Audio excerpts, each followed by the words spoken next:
Bom dia, muito bom dia, está no ar o Jornal do Boris. O Jornal do Boris é um sobrevoo pelos principais acontecimentos do Brasil e do mundo a partir das primeiras páginas dos jornais. E vamos a elas. Folha de São Paulo, governo desiste de incluir motoristas de aplicativos na CLT. Ideia é criar nova categoria de trabalhador autônomo por plataforma, com contribuição ao INSS e remuneração mínima. Vão dar uma tremenda facada nos impostos dessa gente. Não tenha dúvida. É o que está por trás de estabelecer uma categoria regulamentada. Ninguém pode se insurgir contra a regulamentação. Mas nestas épocas de colheita de impostos, meu filho, vocês motoristas de Uber, 99, etc., não vão escapar de um belo imposto. E vai ser, não tenha dúvida, um belo imposto. Está aqui o Estadão. Bolsa cai após fala de Lula e Prates sobre Vale e Petrobras. E aqui em cima, na foto, G20 em São Paulo discute tributação, desigualdade e meio ambiente. À distância, por estar com Covid, Fernando Haddad defendeu maior cobrança de impostos dos ricos na reunião em São Paulo com ministros da Fazenda do G20. O presidente do BID, Ilan Goldfein, pediu investimento contra mudanças climáticas.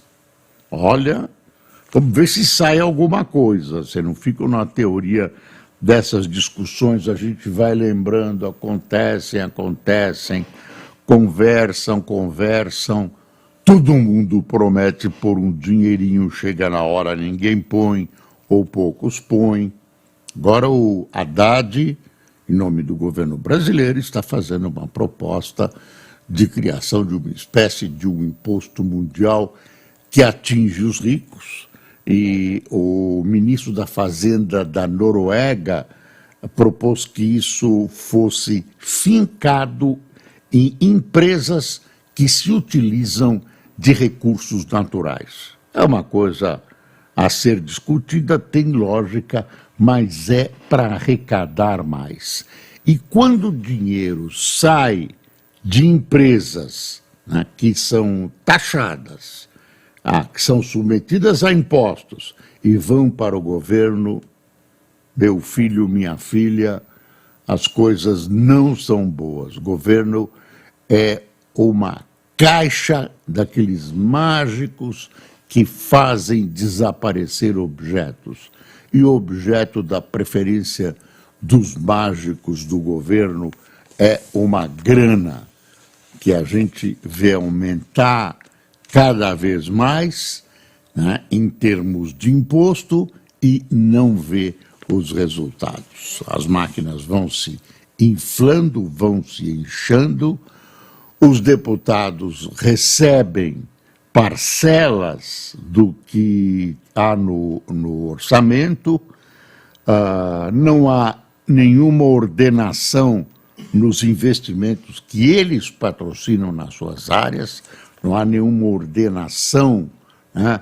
Não há nada que presida isso, cada um faz o que quer e assim nós vamos administrando mal os nossos impostos. E aí, quando falta dinheiro, a solução não é reduzir. O governo Lula odeia reduzir, não reduz despesas, né? Não reduz despesas, pensa no gasto, é uma filosofia, é um comportamento. E aí, quando fala-se reduzir, o governo se cala ou diz não. Quer é aumentar a arrecadação. Olha o valor, nosso Jornal de Economia, de O Globo, após 8 anos, fatia de bancos públicos do crédito volta a aumentar. Brasil tem sido boa notícia para a economia global, diz Georgieva, que é a diretora-gerente do Fundo Monetário Internacional. Kristalina Georgieva. Tem sido muito boa notícia para a economia mundial por superar as projeções de crescimento dos últimos anos. Em sua primeira visita ao país, a economista búlgara elogiou a condução da política monetária pelo Banco Central e destacou que o Brasil está bem posicionado no fronte fiscal, com um pacote muito determinado de reformas, citando a mudança do sistema tributário que deve elevar o crescimento potencial ao longo tempo. Está aqui esta figura búlgara importante que fez um elogio à política do Banco Central brasileiro.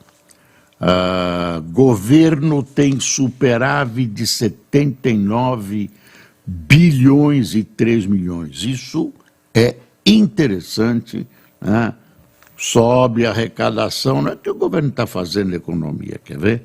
O governo central registrou superávit primário de 79,3 bilhões em janeiro.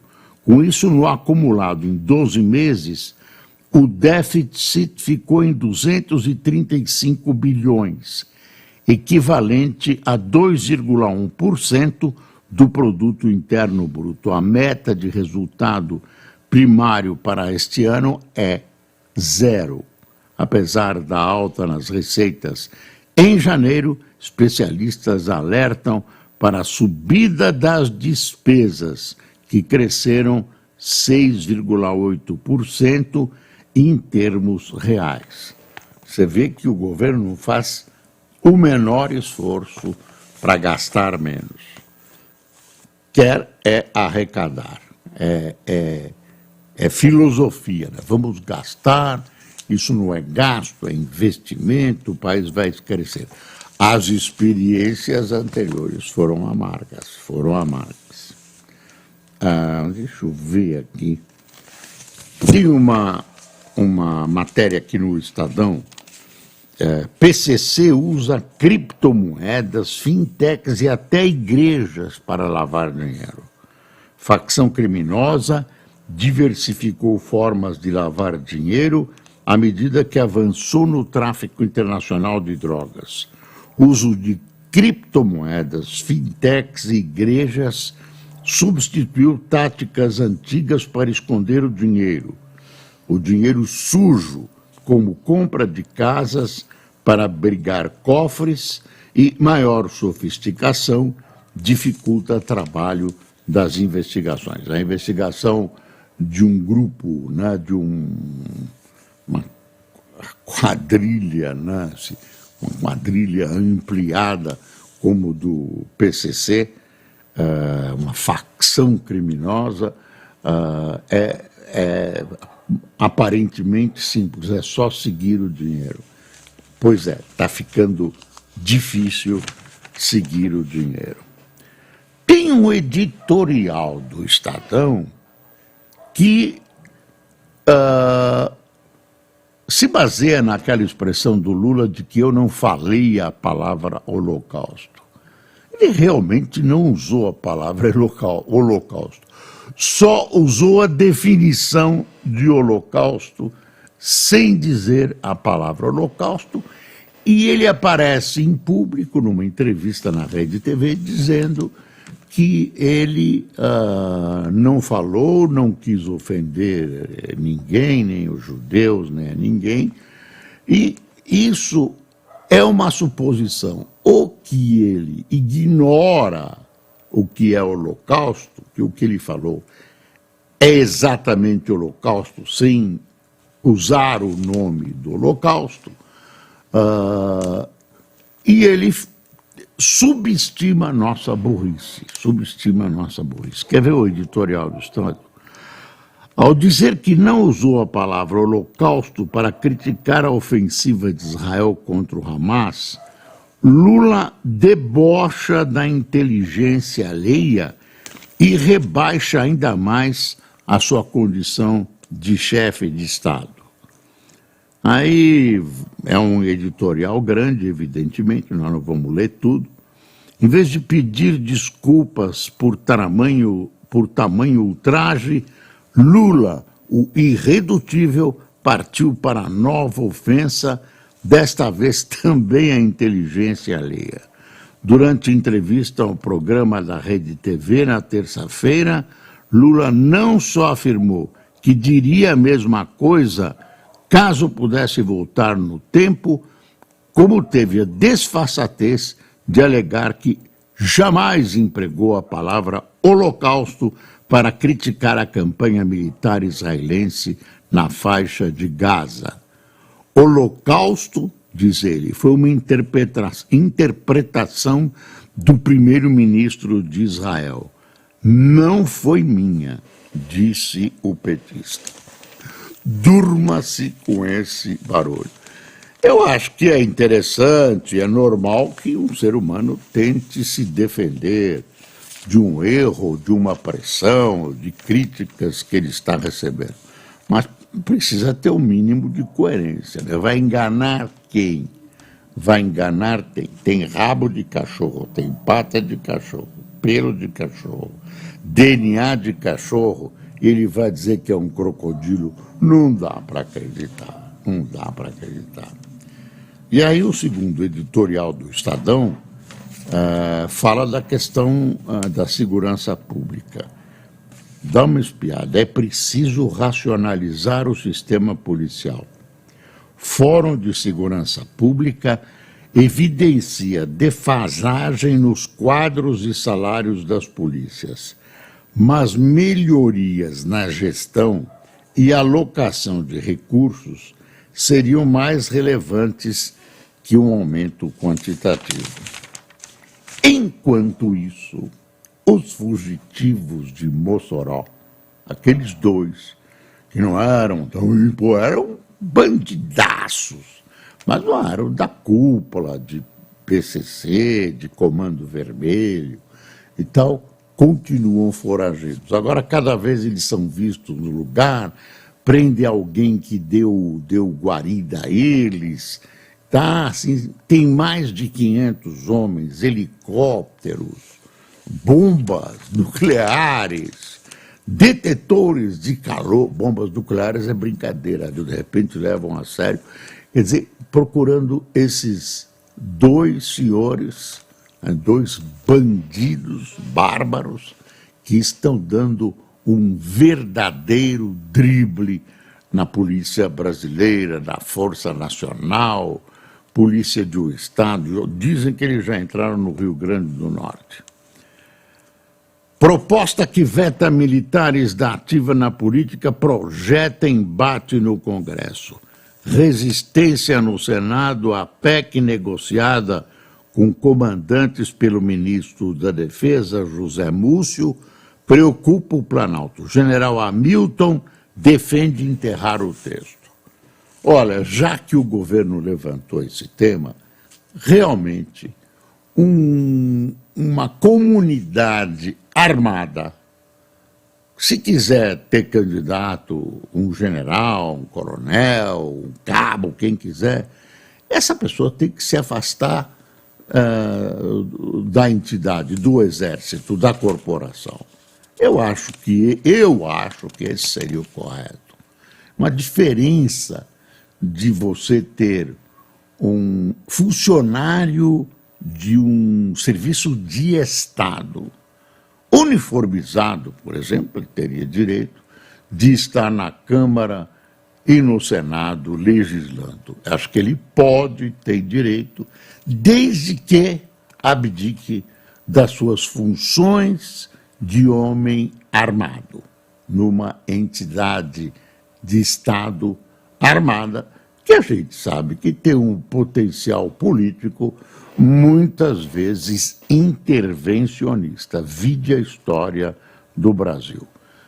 Tem gente que acha que não, que ele é um cidadão comum, que ele tem direitos, que ele não precisa abrir mão da sua ocupação, do seu emprego, que pode representar muito bem, desde que eleito, a população e não tem a menor importância. Não é a minha opinião. Acho que militar é militar e tem essa limitação, deve ter essa limitação.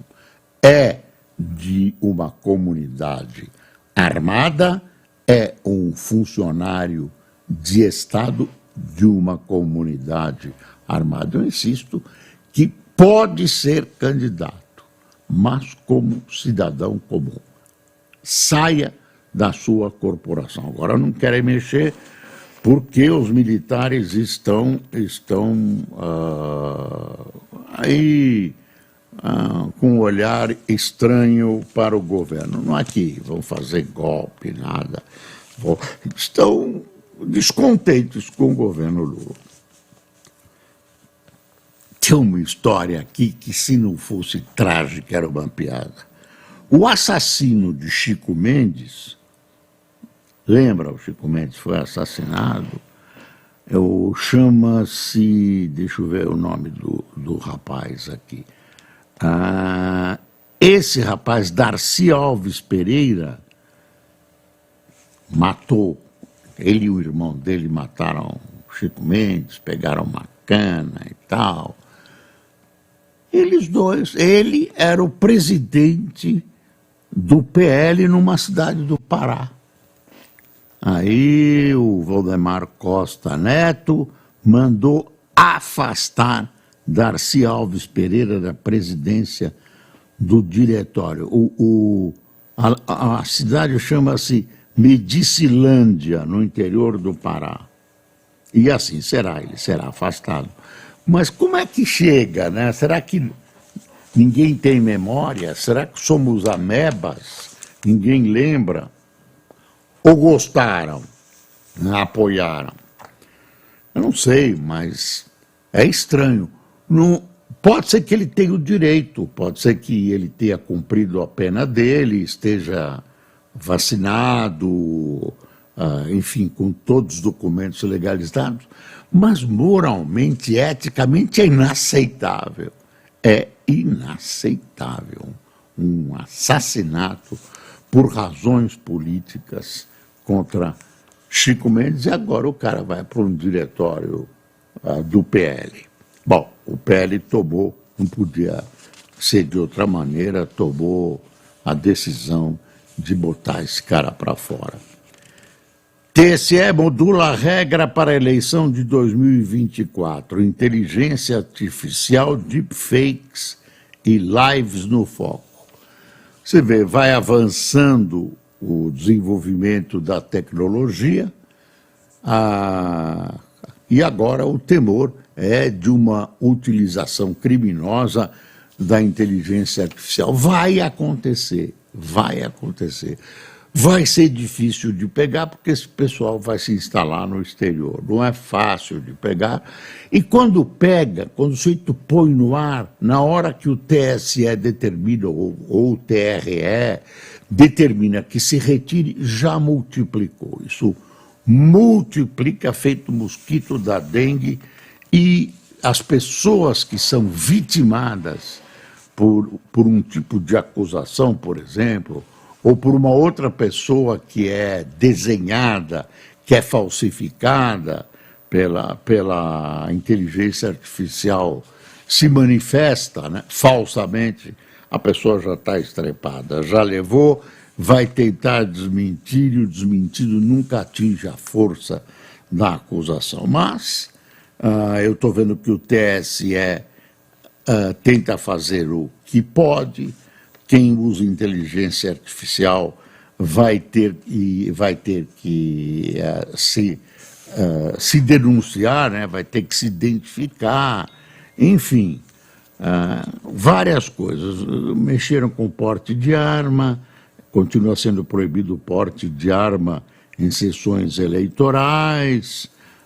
Foi aprovada uma resolução que assegura a artistas e influenciadores o direito de expressão da preferência eleitoral. O TSE aprovou um pacote de medidas para o combate à desinformação. Enfim, tem uma série de detalhes que o TSE está preparando para as eleições para vereador deste ano ainda, em novembro. Aí está o Gilmar Mendes, decano do Tribunal do Supremo, afirmando: não faz o menor sentido discutir anistia para o 8 de janeiro. O que é que o pessoal do Bolsonaro está querendo, né? O ministro do STF, Gilmar Mendes, afirmou ao Estadão que a declaração do ex-presidente Bolsonaro sobre a minuta que previa anular o resultado da eleição de 2022 parece uma confissão de que ele sabia da existência do documento. Essa é uma parte. No domingo, em ato na Paulista, em São Paulo, o ex-presidente negou que tenha havido tentativa de golpe de Estado e citou a minuta apreendida na investigação da Polícia Militar. Agora o golpe é porque tem uma minuta de um decreto de estado de defesa. Golpe usando a Constituição, declarou Bolsonaro. Aí o Gilmar fez uma ironia para cima dele.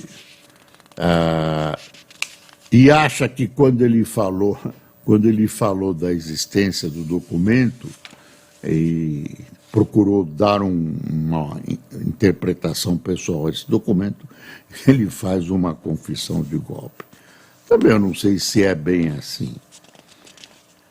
O fato é o seguinte: querem prender o Bolsonaro. Existe quer dizer, vai além da legislação. Onde a legislação é cinzenta, vai ser pela prisão do Bolsonaro. Em nova investida, Lula afirma que Vale não é dona do Brasil. Ele quer emplacar a presidência da Vale. O presidente volta a criticar mineradora no momento em que a empresa discute sucessão no comando do governo. No comando. Governo manobra para interferir na decisão do Conselho. Quer dizer, não fica sossegado, não se conforma com uma empresa eficiente que é privatizada, quer participar, quer enfiar o mãozão do governo dentro de uma empresa da Vale. É a tendência petista dessa estatização do mundo. Olha, após fala de Prates, Petrobras tem desvalorização de 29 bilhões e 900 milhões de reais.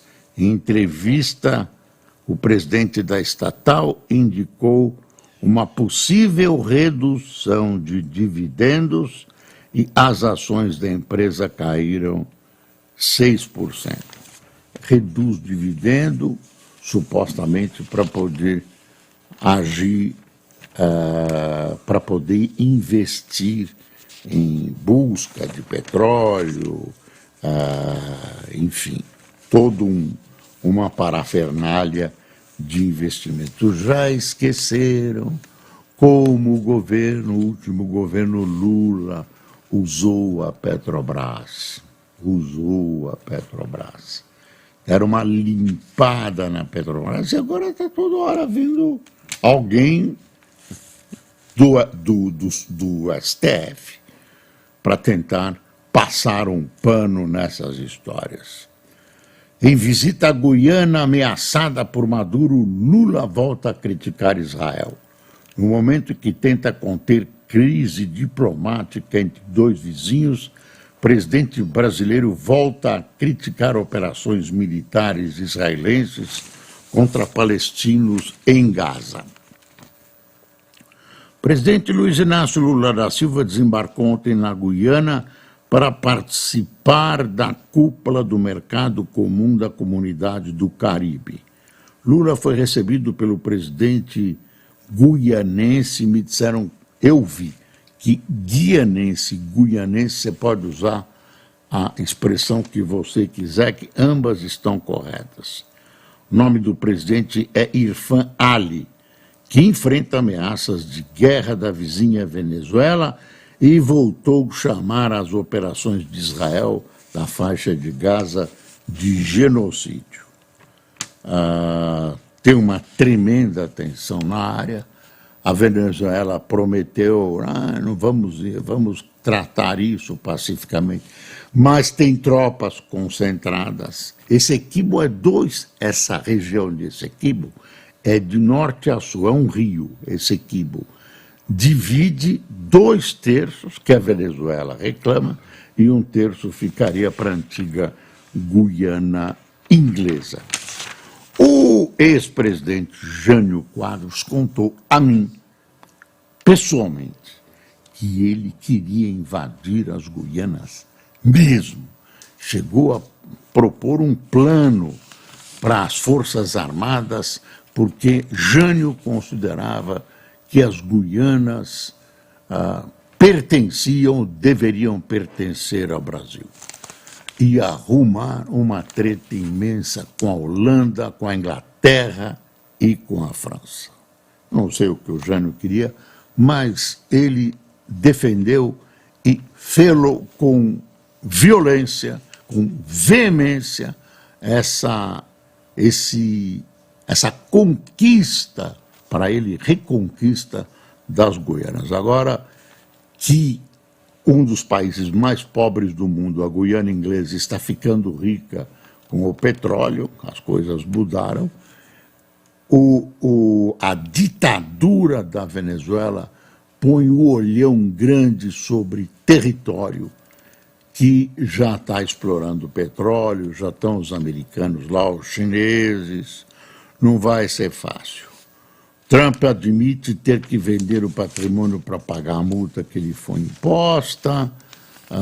8, dentre eles alguns militares, vão responder por furtos de arsenal de guerra de São Paulo, né? São metralhadoras furtadas. Entre os acusados há 2 cabos e 2 oficiais. Cabos tiveram prisão preventiva decretada por participação direta no crime. Isto é uma vergonha. Militares desonrando a farda. E cadê a segurança dos quartéis que acaba permitindo um roubo desses? E toda hora a gente vai vendo uma história dessas. Trem São Paulo-Campinas terá leilão hoje, expectativa é de entrega em 2031. Vamos ver se não vai ser a repetição do trem-bala. Lembra do trem-bala da Dilma? Com os projetos nós pagamos, você pagou milhões e não tem trem-bala nem nada. Uma hora ela dizia que o trem-bala ia custar 70 bilhões, outra hora ela dizia que ia custar 40. TJ suspende prioridade a veículos da Ilhabela e São Sebastião. A prefeitura lá, as prefeituras decretaram que carros desses municípios têm direito à precedência no uso das balsas que ligam o terra firme, a maravilhosa Ilhabela. E realmente isso é um assunto, não dá, tem que tratar todo mundo igual, não dá. Deixa eu ver aqui mais. Haddad abre cúpula econômica do G20 com críticas aos super ricos. O ministro da Fazenda aqui está com Covid, foi de casa, né? Disse pelo computador, disse aos pares e presidentes de BCs reunidos em São Paulo que globalização e crises pioraram as condições de trabalho e criaram um complexo sistema offshore para evasão tributária. E se ele taxar os mais ricos, não vai ter evasão tributária? Não sei. E para completar, mais uma ação elogiosa do ministro Dias Toffoli. Anulou a prova da Odebrecht contra Delcídio do Amaral, acusado de receber repasse para quitar dívidas de campanha em 2014, quando era filiado ao PT. E tem uma notícia triste, enfim, aqui embaixo, ó. Essa é uma estátua de Daniel Alves, que foi atacada. Tinta em peça que representa o ex-jogador condenado por estupro. Essa estátua está em Juazeiro, na Bahia. Pessoal, estamos chegando, hoje é o último dia do mês, lembra? Tem 29 dias esse ano, fevereiro. Enfim, temos mais um dia para o fim de semana, amanhã é sexta-feira, vamos descansar no sábado e domingo. Você vê que hoje o noticiário foi meio burocrático, né? Não tive coisas mais chamativas, mas é assim mesmo. Quem tomou cafezinho conosco, José Portela, Paulo Bolzoni, Marcelo Coelho, Evelise Lerner, Vladimir Ribeiro, Camille dos Santos, Ricardo Tutman. Será que esse Marcelo Coelho que trabalhou comigo na Folha? Oi, Marcelo. Silas Ramos, Cirilo, Cirilo Nioies. Desculpe, Cirilo, se eu errei a pronúncia do seu nome. Lilian Cruz, Olecir Miranda, Milton Poubel, Antônio Bento, Marco Antônio de Barbacena, Paulo Akira de Votuporanga, Pietro Dias de Salvador e Alan Amaral do Rio de Janeiro. Pessoal, muito obrigado pela sua atenção, bom fim de mês, amanhã já será março e estaremos juntos novamente, se Deus quiser. Bom dia.